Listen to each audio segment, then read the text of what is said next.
Math pedology बनाना सीखिए हमारे साथ। निम्नलिखित में से कौन सी प्राथमिक स्तर पर गणितीय भाषा की विशेषता होनी चाहिए? तो यहाँ पे क्या हम चुनेंगे? पॉजिटिव चुनेंगे। तो यह सटीक होनी चाहिए। हाँ, मैथ में तो सटीक आंसर क्या होता है? सटीक होता है। यह स्पष्ट होनी चाहिए ताकि यह विषय में खुलापन जोड़ सके। नहीं, अस्पष्ट नहीं, स्पष्ट होना चाहिए। यहाँ तो अस्पष्ट है, इसलिए बी तो होगा नहीं। बच्चे की दैनिक जीवन में उपयोग की जाने वाली भाषा के माध्यम से इसे प्रवलित किया जाना चाहिए। हाँ, दैनिक जीवन वाला उत्तर होता है। यह अत्यधिक प्राविधिक होनी चाहिए, क्योंकि अत्यधिक वाला उत्तर नहीं होगा। तो ए और सी सही है। तो हमारा क्या उत्तर सही होगा? तो तीसरा ए और सी सही है। कक्षा 3 के एक विद्यार्थी ने 26 × 5 को इस प्रकार से हल किया। 26 × 5 निम्नलिखित में से क्या दोहराना इस भ्रांति को सुधारने के लिए सबसे उपयुक्त तो होगा? एक अंक की एक अंक से गुना। नहीं, ये गलत है। पुनर्समूहीकरण की अवधारणा। हाँ, पुनर्समूहीकरण क्या, इसका मतलब क्या हुआ कि पुनर्समूहीकरण मतलब लिखा है पुनर्, जैसे वहां पे भी गुना ही था और नीचे लिख करके गुना किया, तो बच्चे को इसमें आसान लगा तो इस चीज को उपयोग किया है। उसका कंसेप्ट था, उसको आता था कौन सा अवधारणा? तो पुनर्समूहीकरण कि लिख करके बनाने का। एक संख्या में 8 जोड़ दिया जाए तो वह दुगुनी हो जाती है, तो वह संख्या है। तो कैसे बनाएंगे? तो मानेंगे कि संख्या क्या है? x। तो प्रश्नानुसार क्या कर रहा है कि संख्या में 8 जोड़ देंगे तो दुगुने हो जाएंगे। तो x + 8 = 2x। तो यहाँ x का मान निकालेंगे तो 8। तो उत्तर क्या हो जाएगा? 8। 1 मिलीमीटर बराबर है, तो 10 सेंटीमीटर का 1 मीटर होता है।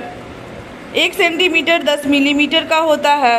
तो प्रश्नानुसार 1 मिलीमीटर तो 1/10 सेंटीमीटर 0.1। एक सदैव समबाहुभुज होता था क्या? तो वर्ग।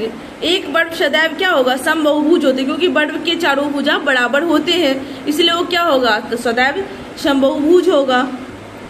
निम्नलिखित में से कौन सी आरंभिक संख्या अवधारणा के बनने से संबंधित है?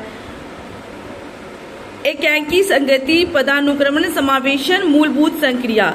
इसमें 3 है। इसमें क्या आरंभिक संख्या? तो केवल एक वाला उत्तर नहीं होगा। तो इसमें कौन कौन हो सकता है? एकाकी, संगति और पदानुक्रम, समावेशन। ये दोनों उत्तर होगा। तो ए और बी दोनों सही है।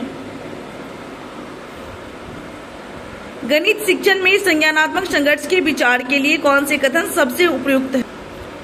संज्ञानात्मक संघर्ष के प्रति बच्चों को सुगम्य बनाने के शिक्षक के विचारपूर्ण प्रयासों से उनकी गणितीय समझ को बढ़ावा मिल सकता है। हाँ, शिक्षक अच्छे से बच्चों को सुगम बना के पढ़ाएगा तो अच्छा से बच्चे समझेंगे। सही है। यह बच्चों में गणितीय समझ को बढ़ावा देने प्रभावी नहीं वाला उत्तर नेगेटिव, ये नहीं होगा। संज्ञानात्मक संघर्ष से बचना चाहिए। नहीं, बचना नहीं चाहिए। बच्चा को बचने के लिए हम कैसे कहेंगे? बच्चे को तो जितना अच्छे से समझाएंगे उतना अच्छे से समझ में उनको आएगा। तो यहाँ हमारा सिर्फ एक उत्तर सही है। जब शिक्षिका यह सुनिश्चित करती है कि उसके द्वारा बनाया गया टेस्ट उस टेस्ट के उद्देश्य एवं कसौटी को पूरा करते हैं, तब मूल्यांकन के किस पक्ष का उपयोग किया जा रहा है? तो वैधता। उसको क्या बता रहा है? तो वैधता कि अच्छे से हम जो भी पढ़ा रहे हैं बच्चे को, बच्चे के हित में है। यहाँ जैसे 25,454 प्राप्त करने के लिए 9909 90 99 9009 के योग से क्या घटाना होगा? तो इसको हम ऐसे बना लेंगे कि सभी को पहले जोड़ लेंगे तो 28,017 आएगा। उसको यहाँ पे प्रश्न दिया गया 25,454 में से, तो 28,017 में से 25,454 घटा देंगे तो 2563 हमारा उत्तर हो जाए। 41 नंबर प्रश्न है, निम्नलिखित कथनों में से कौन सा कथन सही है? एक अभाज्य संख्या नहीं। एक न तो अभाज्य है न ही अभाज्य है। प्रथम अभाज्य संख्या 2 है और प्रथम भाज्य संख्या 4 है। तो यहाँ हमारा उत्तर होगा चौथा। न तो अभाज्य है और न ही भाज्य है। ये पैटर्न था जैसे 1 8 27 64 125। तो इसको तो पता ही चल रहा है। 1 का क्यूब, 2 का क्यूब, 3 का क्यूब, 4 का क्यूब, 5 का क्यूब। तो अगला होगा 6 और 7 का। तो 6 का 216 और 7 का 343। निम्नलिखित में कौन सा कथन गणितीय अधिगम को प्रोत्साहित करने के लिए सबसे कम उपयुक्त है? तो घटिया उत्तर को चुनेंगे। तो असफलता का अर्थ यह नहीं होता कि विद्यार्थी गणित नहीं कर सकते। हाँ, ये तो पॉजिटिव है। क्या असफलता का मतलब ये नहीं है कि बच्चा गणित नहीं बना सकता, सभी गणित सीख सकते हैं। ये तो बिल्कुल पॉजिटिव है। गणित अधिगम जेंडर विशिष्ट नहीं होता, ये भी सही है। तो बचा कौन? अंतर्ज्ञान को हतोत्साहित नहीं करेंगे। निगेटिव पूछ रहा है तो हतोत्साहित वाला उत्तर निगेटिव है, तो इसी को हम मानेंगे। यहाँ तो बोर्ड मास है 25.3 गुणे 5 माइनस 35 भागा 5 माइनस 3 गुणे 18.5। बोर्ड मास में पहले का, फिर भाग, फिर गुना, फिर जोड़, फिर घटा, तो इसको हम बनाए हैं, आप देख सकते हैं। इसका उत्तर आएगा 64। अगला क्वेश्चन है, राष्ट्रीय शिक्षा नीति 2020 के अनुसार शिक्षार्थियों को आकलन को शामिल करना चाहिए तो किस रूप में? संज्ञानात्मक, भावात्मक और मनोज्ञात्मक आयाम। सबसे बड़ा वाला उत्तर को भी चुनेंगे और पॉजिटिव भी है। इस प्रश्न को देखिए, किसी स्थान 0 से आरंभ करके एक मेढक 3 कदम और एक खरगोश 7 कदम छलांग लगाते हैं। निम्न में से किस कदम पर वे दोनों एक साथ छलांग लगाएंगे? तो पहले 3 और 7 का एलसीएम निकाल लेंगे, लघुत्तम, तो 21 हो जाएगा। और इसमें चारों ऑप्शन जो दिया हुआ है वो सिर्फ 378 ही ऐसा ऑप्शन है जो 21 से विभाजित होगा, तो यहाँ मेरा उत्तर हो जाएगा 378। मतलब लघुत्तम निकाल करके भाग दे करके काटेंगे, सिर्फ एक ही ऑप्शन कटेगा 378। प्रश्न कह रहा किसकी लागत सबसे कम है? तो गुना करके देखिएगा तो 7.50 और 750 पैकेट है, तो इसका सबसे कम आएगा, तो यही उत्तर हो जाएगा। राष्ट्रीय शिक्षा नीति 2020 भारत का ज्ञान के बारे में बात करती है, इनमें से क्या इसमें सम्मिलित नहीं है? तो घटिया को चुनेंगे। तो आधुनिक भारत के प्रति प्राचीन भारत का ज्ञान और उसका योगदान, ये तो पॉजिटिव है। विभिन्न विषयों जैसे गणित, खगोल विज्ञान, चिकित्सा, कृषि इत्यादि के हिस्सों के रूप में आदिवासी ज्ञान, अधिगम, स्वदेश और पारंपरिक तरीके पॉजिटिव है।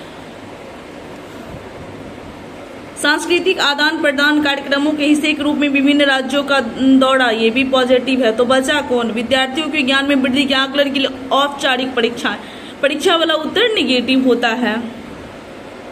निम्नलिखित में से कौन सा मॉडल शुरुआती कक्षा के शिक्षार्थियों में इकाई, दहाई और सैकड़ा के संबंध के बारे में अवधारणा समझ विकसित करने के लिए सबसे कम उपयुक्त है? तो कम उपयुक्त में डीन्स ब्लॉक, मुद्रा, गिनताड़ा, तो ये सब तो शुरुआती में तो आता ही है। इकाई, दहाई, स्थानीय मान चार्ट उतना ज्यादा सबसे कम वही है। ये तीनों पे तो गिनती सिखाया ही जाता है, डीन्स ब्लॉक, मुद्रा और गिनताड़ा पे। स्थानीय मान चार्ट ये थोड़ा आगे का पढ़ाई हो जाता है। ब्रिज के पास अपनी पसंद की जमीन के घेरने के लिए 100 मीटर का तार है, वह सबसे कम जमीन। तो 100 मीटर उसका क्या है? परिमाप, तो इसको निकालेंगे। परिमाप 100 मीटर है तो इसका लंबाई चौड़ाई लगभग 50 के आसपास, तो क्या दे देंगे? तो उसमें कर रहा एक समान, तो 25-25 ऑप्शन में 2 है ही, 25 मीटर तो 50, तो 25 और 50 कर देंगे, तो सबसे बड़ा यहाँ हमको आता है 50, x + y और 50, तो 25 को उत्तर मान लेंगे।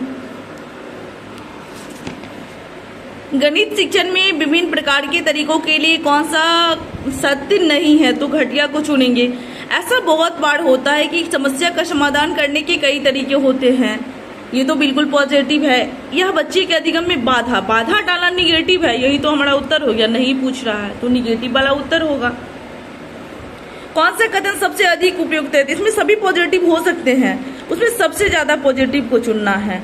गणित की लैब जरूरी है क्योंकि क्रियाशील गतिविधियों का अवसर प्रदान करता है, अवसर वाला उत्तर होता है, सबसे पॉजिटिव भी है। गतिविधि, अवसर, क्रियाशील सभी पॉजिटिव इसी लाइन में है, तो यही उत्तर हो जाएगा। 54 है, 7.5 किग्रा नमक से 112 1/12 किग्रा नमक के कितने पैकेट बनेंगे? तो 7.5 में भाग दे देंगे, कितना? 1/12 से, तो इसको भाग दे करके देखिए 7.5 को तोड़ेंगे तो 15/2, अब भाग देंगे तो उसको पलट देंगे तो गुना हो जाएगा, तो 15/2 गुने 12/1, तो काटेंगे तो इसको 90 हो जाएगा आंसर। कहड़ा कक्षा 2 में 182 माइनस 67 को हल करवाते हुए एक अध्यापिका ने स्पष्ट किया कि हमें 7 को 2 में से घटाना है, 2 छोटा है 7 से, इसलिए हमें से एक उधार लेना पड़ेगा और तब हम 12 में से 7 को घटा कर पाएंगे। एक बच्ची ने अध्यापिका से पूछा, मैडम हम 8 से उधार क्यों ले रहे हैं? उधार लेना अच्छा नहीं होता। इस परिस्थिति में अध्यापिका को क्या करना चाहिए? इसमें सबसे पॉजिटिव उत्तर, तो बच्चे को डांटेंगे नहीं, अध्यापिका को उधार शब्द को बदलकर पुनर्समूहीकरण का उपयोग करना चाहिए, पुनर्समूहीकरण की प्रक्रिया दिखानी चाहिए। बिल्कुल सही है, उधार की जगह हम पुनर्समूहीकरण की प्रक्रिया को दिखा देंगे तो बच्चे अच्छे से समझ जाएंगे। यहाँ क्वेश्चन है, यामना ने के पास 10 बार एक पासा को 10 बार उछाला, कितनी बार? 10 बार। उसे निम्नलिखित परिणाम प्राप्त हुए, जैसे 5 3 6 6 1 4 5 3 3 2। कितना आसान प्रश्न है। निम्नलिखित में से उसे अधिकतम बार कौन सी संख्या प्राप्त हुए, तो यहाँ पे देखिए 6 2 बार है, 3 कितनी बार है 3 बार, तो सबसे ज्यादा 3 प्राप्त हुआ है, तो उत्तर हमारा होगा 3। कौन स्कूली गणिती में इबारती सवालों के लिए सही है।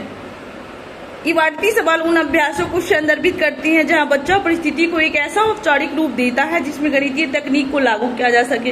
ये बिल्कुल सही है। औपचारिक वाला, परिस्थिति कर रहा है, संदर्भ वाला उत्तर सभी पॉजिटिव इसी लाइन में है और बड़ा भी है, तो ये हमारा उत्तर ही होगा। पार्सल भेजने की दरें नीचे दी गई है।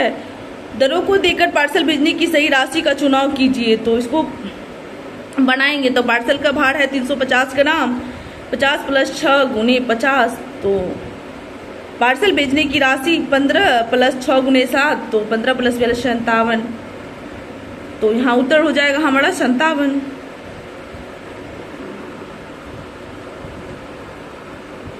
प्राथमिक स्तर पर आंकड़ों का प्रबंधन के परिचय के लिए निम्नलिखित में से क्या सबसे कम उपयुक्त है, तो यहाँ पे घटिया को चुनेंगे। कम उपयुक्त, तो यहाँ निगेटिव उत्तर को चुनना है। तो विद्यार्थियों को बस और ट्रेन के समय की सारणियों को पढ़ने के लिए कहना, हाँ कहेंगे पढ़ने के लिए, तो बच्चे आंकड़ों के बारे में समझेंगे। कक्षा में विद्यार्थियों को लंबाई, उनका पसंदीदा खाना, रंग, कार्टून इत्यादि पर आंकड़े इकट्ठे करना, आंकड़ों पर आधारित प्रश्न पूछना सबसे उपयुक्त पूछ रहा है, तो ये तो सबसे ज्यादा पॉजिटिव है कि बच्चा को खुद से करने के लिए कह रहे हैं, उनके पसंदीदा खाना, लंबाई इकट्ठा करने के लिए, इसमें बच्चे ज्यादा सीखेंगे, तो हमारा उत्तर होगा कक्षा में विद्यार्थियों की लंबाई, उनका पसंदीदा खाना, रंग, कार्टून इत्यादि पर आंकड़े इकट्ठे करना और आंकड़ों पर आधारित प्रश्न पूछना। राष्ट्रीय पाठ्यचर्या रूपरेखा 2005 के अनुसार एक प्राथमिक गणित कक्षा में निम्न में से कौन सी प्रक्रिया सबसे कम रूप से प्रासंगिक है। सबसे कम क्या होगा, याद करवाने वाला। याद करवाने वाला उत्तर निगेटिव होता है, तो सूत्रों को याद करवाना।